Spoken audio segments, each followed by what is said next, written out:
Chapter 1. A white light enveloped me, reflecting against blank walls. I tried to shift my head, but the restraints kept me from moving. With no other reference point, I lost all sense of time and space. How long had I been here? It felt like hours. My mind wandered. I wondered if this might be what purgatory felt like. But then I questioned whether purgatory could possibly be this loud. The ceaseless low thumping rattled my spine, while a high-pitched whirring noise, like an electric chisel, pierced my ears. Beyond the consuming whiteness and the noise, I could almost hear them. I couldn't make out words, but the tone of their voices told me they were anxious, confused, and desperate for this to end. Just like I was. Understandable, as they were all projections of my own mind. So, Mr. Leeds, how was your experience with our new MRI machine? The neurologist leaned back in his chair, a contented look on his face. It's designed to give patients a markedly improved experience. That's like saying the firing squad was a marked improvement over the guillotine. J.C., one of my hallucinations, or aspects as I like to call them, said. Dressed in full camo gear, the ex-Navy SEAL stood by the countertop and bent down to examine the medical sculpture of a human head with an exposed brain. He pointed toward a spot at the base of the skull and swiped a karate chop in the air above it. If you hit that spot right there, it'll knock him out cold for at least 10 minutes, he said, self-satisfied. Despite the braggadocio, J.C. was only the personification of the part of my mind where I stored all my knowledge on weapons training and personal security matters. He didn't like being reminded of it, though. It seemed to take a while, I said to the neurologist, ignoring J.C.'s martial arts display. It was only an hour, the doctor replied. There's no way that was an hour. I'm going to time it next time, Ivy scoffed. She peered over the doctor's shoulder, trying to spy on what he was writing in my medical file. She wore a pastel orange knit sweater that looked a few sizes too large. Her blonde hair was covered by a loose-brimmed cotton hat she referred to as a crusher. J.C. and I simply called it the floppy thing. Ivy was my psychology expert. She helped me deal with the interpersonal dynamics of the outside world. Sadly, despite her uncanny perception and deep capacity for empathy, she was unable to treat the very mind she resided within. It really felt longer than that, I said. The neurologist didn't seem interested in my perception of the MRI's duration. Instead, he started looking over the images generated from the scan. He hummed as he jotted down notes. Everything looks pretty good on these scans, he said. I see no indication of anything that would cause the memory and concentration issues you mentioned. I don't trust this guy, Ivy said, still trying to read his scribbled writing. He had some questionable reviews on WebMD. It's not only my memory and concentration, I said. It's theirs as well. You mean these hallucinations of yours? He said, dryly. You see how dismissive he is? Ivy protested. Ivy was very sensitive to body language and vocal tone. I frequently relied on her to act as my lie detector. Yes, they haven't been at 100% lately, I replied. Hey, speak for yourself, Skinny, J.C. said. He always called me Skinny, and it was never clear whether it was a sign of affection or annoyance. I could paradrop behind enemy lines right now. Well, I'm not sure how I can assess the mental capabilities of imaginary beings.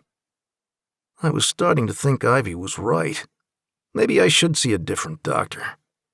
But I didn't really want to argue with someone who could potentially institutionalize me. So I simply nodded along to his statement. Yes, I know it's tricky, I said, but tricky didn't explain even half of it. My mind was more complicated than four-player chess. Maybe we can sue him for malpractice or something, JC said. Advantium Health has already faced 7 malpractice lawsuits so far this year. It's not an uncommon occurrence for them, boomed Tobias's deep voice. Wearing his usual informal business suit, Tobias stood before a few framed reproduction photos hanging on the wall. Did you know that Advantium was formed in 2003, after the merger of Stevenson Health Systems and Mid-Atlantic Physicians United? He leaned toward one of the photos. This reproduction here shows the original hospital that the Stevenson brothers founded to treat Civil War veterans. Tobias was a historian and a walking encyclopedia. He was the oldest of my aspects, and his calm demeanor and soothing voice had a unique way of easing my tension. Most of my other aspects only managed to raise my blood pressure. Have you noticed any changes in your mood? The neurologist asked. I'm feeling a bit more lethargic lately, and maybe a bit frustrated, I said. It's been a few months since I've been on a case. Maybe it's boredom. The doctor hummed as he scribbled in a notepad. Have you experienced any sort of traumatic event recently? He asked. I presume he means besides that magnetic torture chamber, Ivy responded. Traumatic? No, I said. Anything upsetting? He continued. Nothing came to mind right away. I avoided entangling myself with other living, breathing people, as they usually only caused pain. Besides, between managing the aspects and solving whatever freelance investigation I was working on at the time, I did not have much time for friends or dating. And yet, Ivy managed to bring up the one entanglement that no one could completely free themselves from. I think you should tell him what happened to your father, she said. My father? Really, Ivy? I grumbled. What about your father? The neurologist asked. The problem with my hallucinations was that they weren't telepathic, so I had to speak out loud to them, which meant I frequently spilled at least half of my thoughts to the world whenever I was too distracted to speak carefully. He passed away a few months ago, I said. Ah, the neurologist said. Well, that could certainly contribute to the symptoms you're experiencing. Were the two of you close?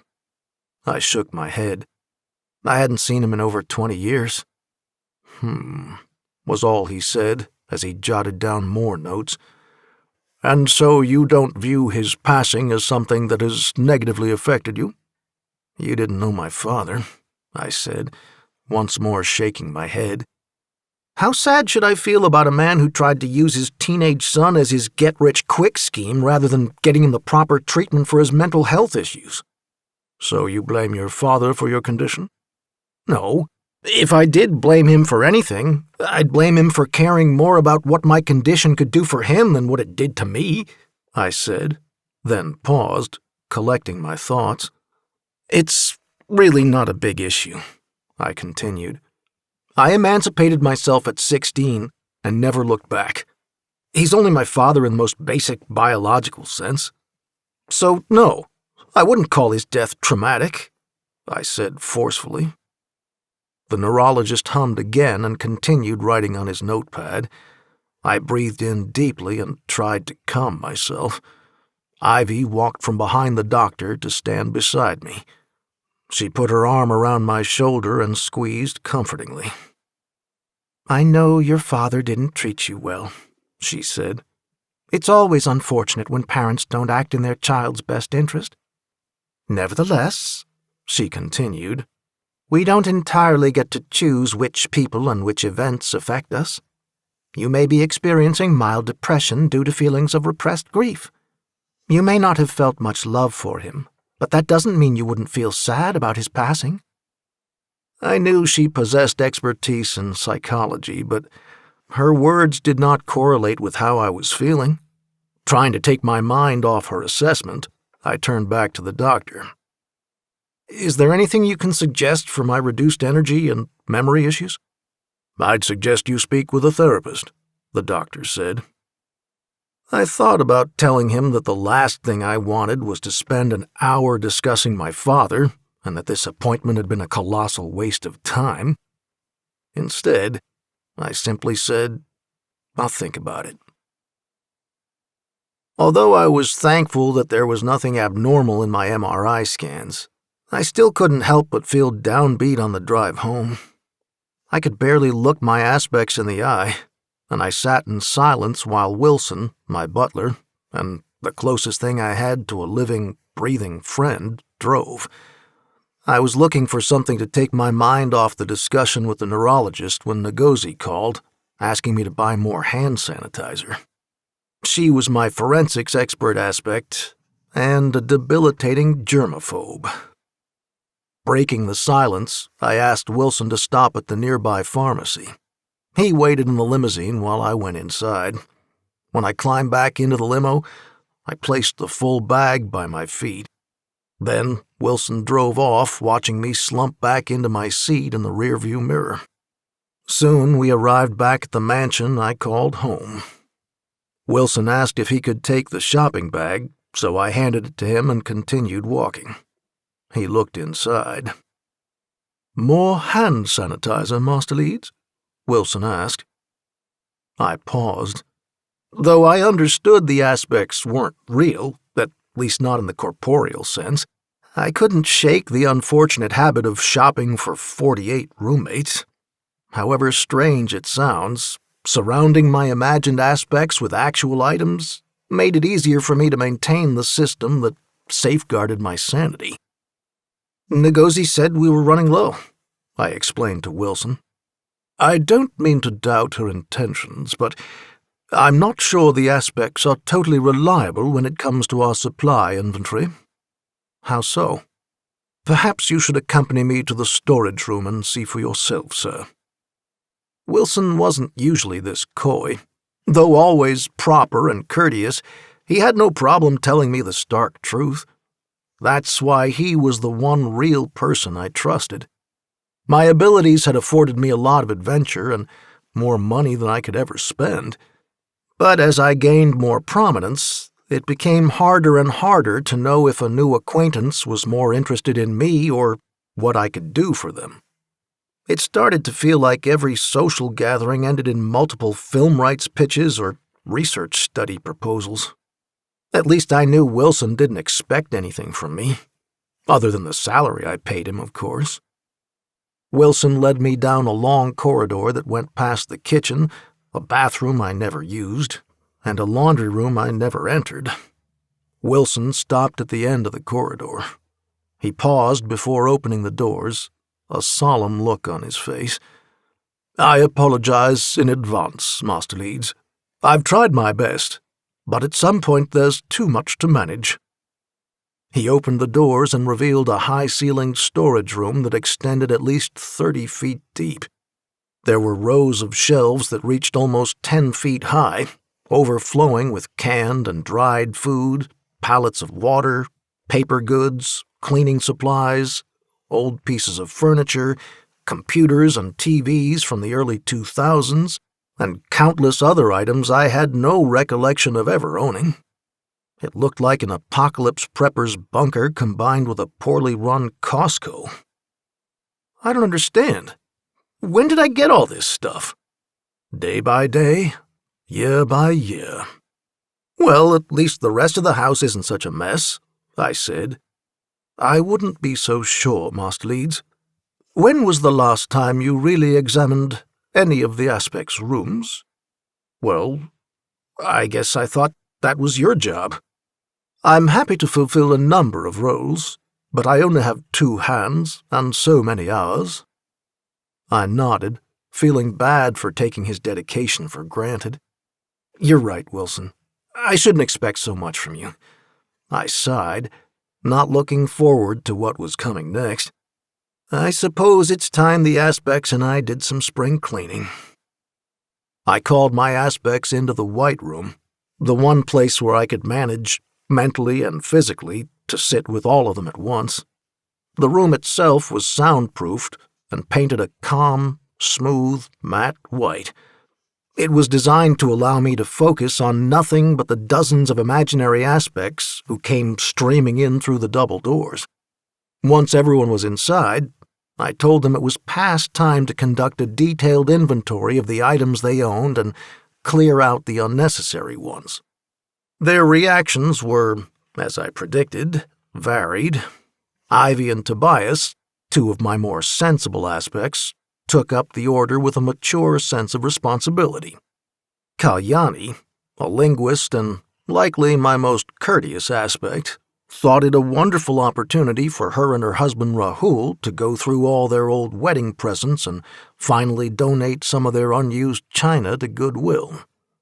Needless to say, my more mercurial aspects weren't as eager. Armando, my photography expert, who believes he is the one true ruler of Mexico, declared that cleaning was the work of peasants and unbefitting of royalty such as himself. After a few hours spent tidying up some of my own messes, I thought I'd check in to make sure the aspects had followed through. I glanced into Audrey's room and saw that she was riffling through drawer after drawer, all brimming full of pens, which made sense, I guess, as Audrey was my handwriting analysis, forgery, and counterfeit expert. But this was not a normal amount. It looked like someone had robbed every office supply store in a 50-mile radius. Goodness, Audrey, where did you get all of these pens? Oh, wherever. I usually pick them up when we go to the store, she said casually. A little on the chunky side, Audrey had dark hair and a quick wit. She was one of the few of my aspects who liked to emphasize that she wasn't real. But why on earth would you need this many? She shrugged. I've always liked them, but I guess I never realized I had so many. This is bordering on an addiction. A moment of panic struck me. One of the downsides of being me is that every now and then, something will tug at my fragile grasp on reality and threaten to send it crashing to the ground. In this moment, I realized that somewhere in my recent past, I had detached the act of my aspects buying things the way a normal person would from the reality that I was the one who had to pay for them. How long had this been going on? How had I not realized sooner? I closed my eyes and took deep breaths, trying not to drown in my building anxiety. I counted to 10 and allowed a silent calm to wash over me. When I eventually reopened my eyes, I discovered that Audrey was talking about plans for her upcoming birthday party. And I found these caterers who specialize in creating custom dishes for each guest based on a personality quiz that you take. Oh, and remember that perfect DJ I told you about? He's here in the States from Berlin. Want to listen? I shook my head, trying to process it all. Please, Audrey, hold on for a second. Are you okay, Steve-O? You look pale. I don't understand why you're suddenly so interested in having a party with real food and a real DJ. Couldn't you imagine it? Audrey scoffed at this. That's what you said when I asked for a dog. It's not fair that just because JC is more delusional than I am, he gets to have real things, and I'm stuck with a plush toy that barks on repeat. I didn't have the energy to argue with her. I held up my hands in surrender. Fine. I'll take a look at your plans later. Right now, I need to finish up this cleaning project and make sure I haven't bought 40 Bowflexes for all of you. She smiled and went back to sorting through her sea of pens. The next room over belonged to JC. I expected this to be a breeze, as JC only ever wore one of the same 3 tactical-styled outfits. He called it SEAL Casual. As I entered, I realized I'd totally miscalculated yet again. Case after case of weapons were arranged on his bed and floor. There were brand-new revolvers, antique pistols, military-grade rifles, vintage shotguns, even muskets. The collection could arm a small but formidable militia. A moment later, Ivy sauntered in. Immediately, she was taken aback by the vast display. "Oh my. I can't believe you have this many. Is this everything?" I asked, nearly at a loss for words. "No, there's more," JC said as he walked to an armoire, opened the doors, and pushed away some camo uniforms hanging on a rod. Then he turned to me with a grin. "This is where I keep the cream of the crop." Ivy shook her head in disgust and placed her hands on her hips. "At what point will you have enough guns to defend us from any redcoats that might come our way?" "You don't get it, Ivy," JC said, annoyed. "Each piece in the collection is a beautiful and often rare example of gunsmithing. Would you ask an art collector if they'd bought enough portraits or still lifes?" Ivy rolled her eyes. "I hope these are all properly registered," I said. "Of course," JC said. "That's why I made you get that FFL all those years ago." I had no idea what that meant, and had no recollection of purchasing all these weapons, but I trusted that the one thing JC took seriously was maximizing his Second Amendment rights. As I left his room, Wilson called out to me. I turned and saw him marching down the long hallway with the receiver in his hand. "Master Leeds, you have an urgent call." "Who is it?" "Special Agent Evelyn Carville from the FBI calling on behalf of Agent Frank Timpone. She claims they need your assistance." "It sounds serious, sir." I exhaled. Of course it was serious. I'd never spoken to Agent Carville before, but Frank only called for help when an investigation was well out of control. And anything out of control for the FBI meant I probably wouldn't be finishing my spring cleaning till after fall. Reluctantly, I took the phone. "This is Stephen Leeds."